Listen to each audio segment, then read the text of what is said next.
नमस्कार दोस्तों। तो कैसे हैं आप सभी? आई थिंक आप लोग अच्छे ही होंगे।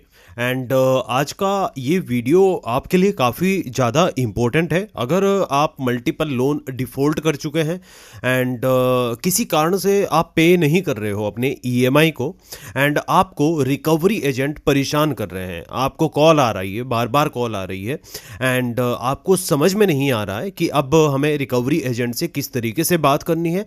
एक्चुअली में लोन डिफ़ॉल्ट कब होता है? लोन डिफ़ॉल्ट जब आपको कोई फाइनेंशियल कंडीशन आपकी जब सही नहीं होती है, आपको लॉस हो जाता है, या कोई आपको मेडिकल इशू आता है, या फिर आपकी जॉब चली जाती है, नौकरी चली जाती है, तो आपको, या फिर मल्टीपल डेब्ट का आपके ऊपर कारण होता है। लाइक आपने एक जगह से लोन लिया, एक प्लेटफॉर्म से लोन लिया, फिर दूसरे से अप्लाई किया, फिर आपको वहाँ से मिल जाता है, एंड फिर आप ऐसे ही करके आप मल्टीपल लोन की दलदल में फंस जाते हो। बट प्रॉब्लम कब आती है? प्रॉब्लम तब क्रिएट होता है कि जब आप डिफ़ॉल्ट करने के बाद रिकवरी एजेंट आपको परेशान करते हैं, टॉर्चर करते हैं, और टॉर्चर करने का सिलसिला ऐसा बढ़ जाता है कि आपको मॉर्निंग से लेकर इवनिंग तक 500 से 1000 कॉल तक मल्टीपल आती है। क्या ये सही है? क्या ये लीगली है या नहीं है? और आपको रिकवरी एजेंट से किस तरीके से बात करनी है, और क्या आपको बात करनी है, ये इस वीडियो में आपको कंप्लीट जानकारी मिलेगी। एंड कैसे आपको, कौन कौन से आपको स्टेप लेने चाहिए अगर आपको हरास किया जाता है, परेशान किया जाता है, एंड कोई भी रिकवरी एजेंट आपको किसी भी समय अगर कॉल करता है, या फिर कॉल उठाना या नहीं उठाना, किसको उठाना चाहिए, किसको नहीं उठाना चाहिए, ये कंप्लीट जानकारी रहेगी।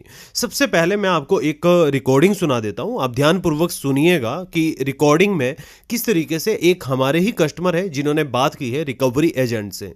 आप ध्यान रखिएगा, क्योंकि आपके साथ भी इस तरीके से मिसबिहेव हो सकता है, डाटा आपका चोरी हो सकता है, तो आपको ध्यान रखना है। मैंने बोला था लेकिन मेरे पास अभी पैसे है नहीं, इसीलिए मैंने मनीव्यू को ऑलरेडी मेल डाल दिया मैम। तो और एक काम किया मनीव्यू ने, जो मनीव्यू मेरे कांटेक्ट लिस्ट में फोन कर दिया। तो एक मिनट, हाँ है ना, कमिटमेंट देने के लिए पहले आपके पास पैसा है नहीं, ये कंफर्म करना पड़ेगा ना सर। नहीं मैम, अभी हो नहीं सकता। और मैंने मनीव्यू को बोल भी दिया है, उन्होंने उन्होंने मेरे कांटेक्ट लिस्ट पे फोन भी कर दिया है। मेरे बातें सुनो, आप किसकी वजह से कमिटमेंट दे रहे हैं सर? हेलो, हाँ बोलिए। आप कमिटमेंट दीजिए सर, 9 तारीख मैंने पेमेंट करवा दूंगा मैडम। हाँ तो मेरे, एक बात सुनिए, मेरे पास पैसा आने वाला था, इसीलिए मैंने बोला था। नहीं आया, मैंने तो और कुछ भी नहीं बोला। मैंने तो, और उन्होंने मेरे कांटेक्ट लिस्ट पे फोन भी कर दिया मैम कल। तो कॉल क्यों किया मैम कांटेक्ट लिस्ट पे? आप ये बताओ तो मुझे। एक बात मेरे बातें सुन सकते हैं। आपके पास पैसा आने की वजह कमिटमेंट देना पड़ेगा ना। आपके पास अभी पैसा नहीं है, किसकी वजह से कमिटमेंट दे रहे सर आपने? मैं पेमेंट करवा दूंगा, तो अगर मतलब पेमेंट कर दीजिए अभी। नहीं मैम, नहीं हो सकता मैम। मैंने आरबीआई को ऑलरेडी, मैंने मनीव्यू को ऑलरेडी नोटिस करके बोल दिया है। जो बोलना था मैंने बोल दिया है। नोटिस का जो आया है, आएगा, मैं मनीव्यू को बोल दूंगा। अभी तक कोई टिकट नंबर देके मनीव्यू को विजडम फाइनेंस से आ गया है, टिकट नंबर आ गया है मैम। और मैंने कमिटमेंट किया था, ये बात सच है। लेकिन उन्होंने मेरे जो कांटेक्ट लिस्ट पर फोन किया है कल, उसी से मैं बहुत गुस्सा हूँ। कांटेक्ट लिस्ट पर मैम फोन नहीं करना था।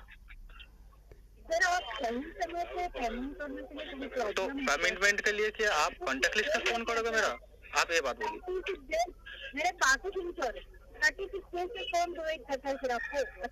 हाँ तो मैंने तो पहले भी जो था, वो भी लेट किया था। मैंने मनीव्यू को तो ऑलरेडी मैंने बोल दिया है, जो मैं लेट करके ही दूंगा। आप मेल चेक कर लो, जो लास्ट दो पेंडिंग है, और मैंने ऑलरेडी 2 दिया है, वो भी लेट करके ही दिया है, लेट फाइन भर के ही दिया है। आप चेक करो, मेरा दोबारा से लेट फाइन कटा है, आप चेक करके देखो। एक लेट फाइन है, 2 लेट फाइन कटा है मेरा, दो बार बाउंस हुआ है। और मनीव्यू से बात होके ही हुआ है। मनीव्यू ने, मैंने बैक भी नहीं किया और कुछ भी नहीं किया। उन्होंने बोला कि कटेगा आपका, कुछ भी नहीं कर सकते हम, आपने लेट दिया है, आपका कटेगा। तो मैंने कोई बात नहीं, मैंने पेमेंट कब तक होगा सर? अभी तो नहीं होगा मैम, अभी तो नहीं होगा। कांटेक्ट लिस्ट पे अभी तो कांटेक्ट लिस्ट पे फोन गया है मैम। मनीव्यू ये फर्स्ट टाइम मेरा कांटेक्ट लिस्ट पे फोन किया है। मैं इससे बहुत गुस्सा हूँ। सर आप सही समय पे नहीं नहीं अभी अभी हो नहीं सकता मैम, अभी है नहीं, 2-3 महीने बाद होगा, अभी है नहीं। अब अगर मनी भी मुझे अगर नहीं बोलेगा जो कांटेक्ट लिस्ट पे क्यों फोन किया है मेरा, तब तक मैं फोन पेमेंट नहीं करूंगा। मैंने ऑलरेडी मनी व्यू का मेल डाल दिया है, विजडम फाइनेंस को भी मेल डाल दिया, उन्होंने फोन किया ही क्यों? अगर मैंने कमिटमेंट कर ही दिया है तो उन्होंने मुझे कॉल करना था, मैंने कॉल पिक किया, कमिटमेंट किया, तो उसके बाद भी उन्होंने कॉल कर दिया मेरे कॉन्टेक्ट लिस्ट पे। आप ही बोलिए कैसे हो सकता है? कॉन्टेक्ट लिस्ट पे मेरे बोल रहे हैं, वो जो कॉन्टेक्ट लिस्ट पे मेरे बोल रहे हैं जो उन्होंने 24 EMI था उन्होंने 17 दे दिया है, तो मैंने सब 17 तक दिया है, तो मैंने तो डिफॉल्ट नहीं करना था, इसीलिए मैं 17 तक ऑन टाइम ही दिया हूँ। आप ही बोलो, जो बंदा 17 EMI दे सकता है तो और कुछ EMI नहीं दे सकता? नहीं, मुझे सुनना ही नहीं, आप कॉन्टेक्ट लिस्ट पे फोन ही क्यों किए आपके कंपनी से? आप ये बताओ मुझे, ये कहाँ पर है जो कॉन्टेक्ट लिस्ट पे फोन करके मेरा जो पर्सनल डिटेल्स है वो बोल सकते हैं आप लोग? आप फोन कर रहे हो श्वेता करके कोई मैंने मेल डाल दिया है मैम विजडम फाइनेंस को। मैंने फोन नंबर सुनिए, मैं phone number, call details, message सब कुछ भी मेल डाल दिया है।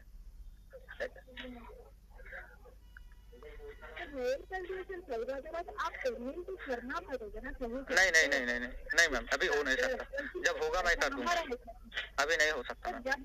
मैं कमिटमेंट अब तो मैं जब कॉल चला गया है, कमिटमेंट करके भी कॉल चला गया है, तब तो मैं पेमेंट, अभी मैं यही बोल रहा हूँ कमिटमेंट कर रहा हूँ, पेमेंट नहीं कर सकता मैम, 2-3 महीने बाद मैं पेमेंट करूंगा। मैंने ऑलरेडी मेल डाल दिया है उसके रिगार्डिंग, और कॉल डिटेल्स, मेरा जो कॉल डिटेल्स था, मैसेज था, मैं उसको भी मेल डाल दिया है स्क्रीनशॉट करके। जो उन्होंने मुझे बात कहा था, मैंने कुछ भी नहीं बोला उनको, उन्होंने ही मुझे मैसेज किया, उन्होंने ही मुझे बोला, उन्होंने ही कॉन्टेक्ट लिस्ट पर फोन किया, उन्होंने ही मेरा डिटेल्स शेयर किया, मेरे रेफरेंस को। क्यों आप बताओ सर? आप सही समय से पेमेंट करने के लिए मतलब आप किसके वजह से कॉल किया था सर ऐसा? आप बोलो, आप एक बात बोलो, कॉन्टेक्ट लिस्ट में मेरा फोन क्यों जाएगा? आप ये बात बोलो। हम लोग कॉल नहीं किया सर, बातें टीम के तरफ तो ओके ना।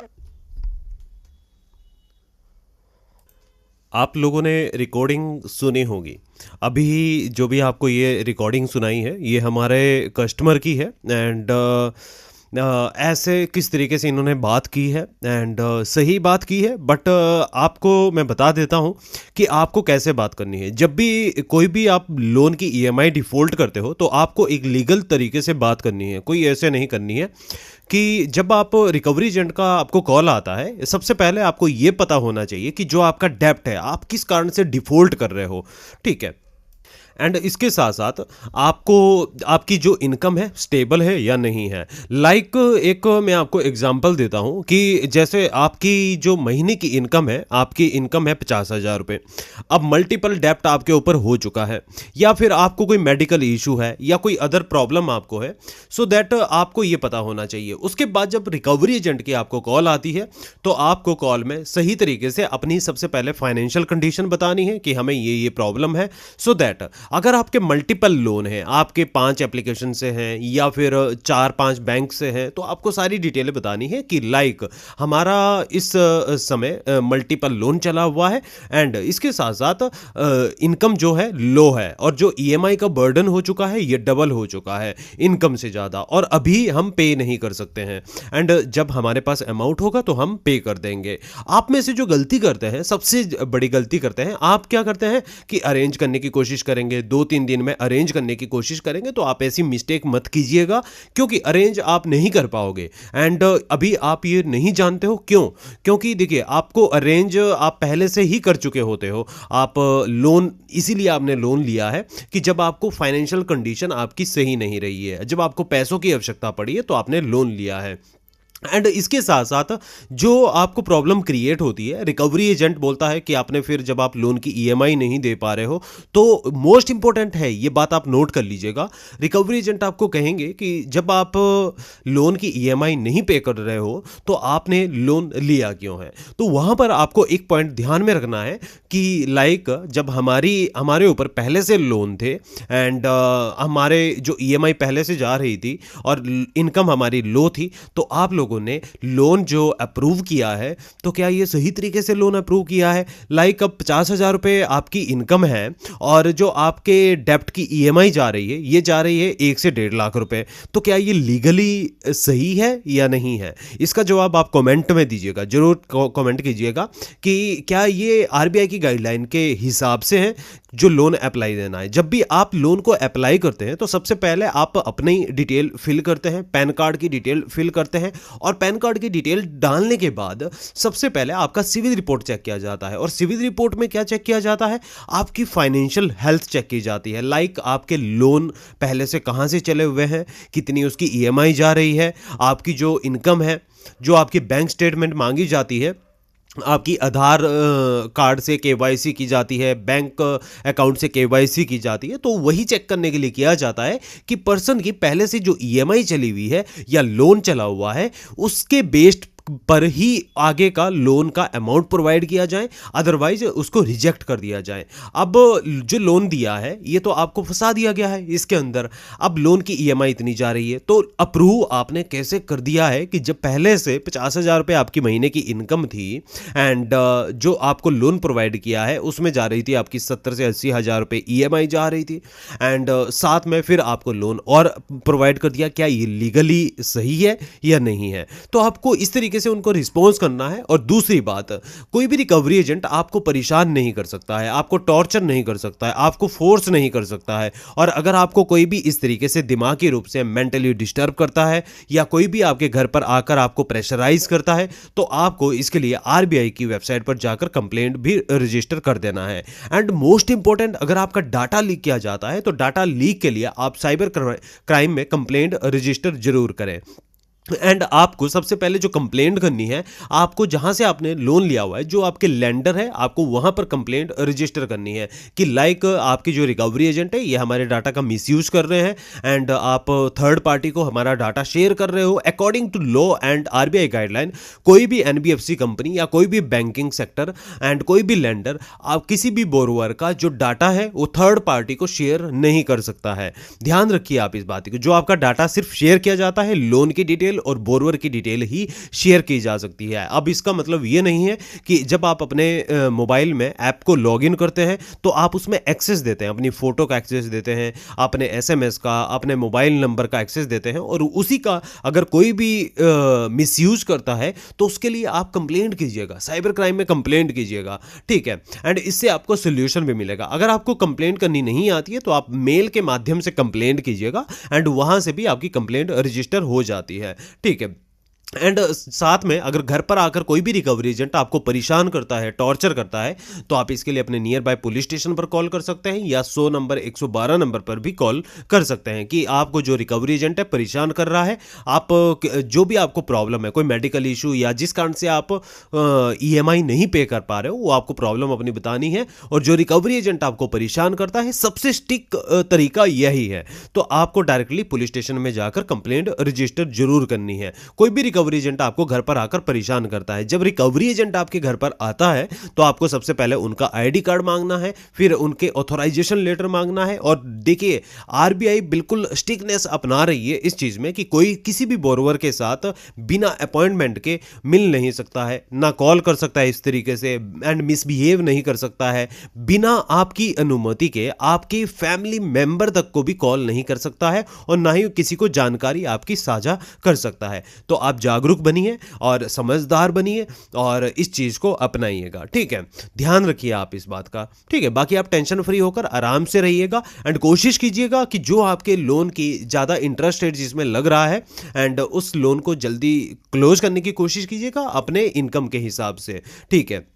बाकी आप टेंशन फ्री होकर आराम से रहिएगा, ठीक है। तो चलिए आज का वीडियो हम यहीं समाप्त करते हैं, बाकी मिलते हैं नेक्स्ट वीडियो में। Thank you.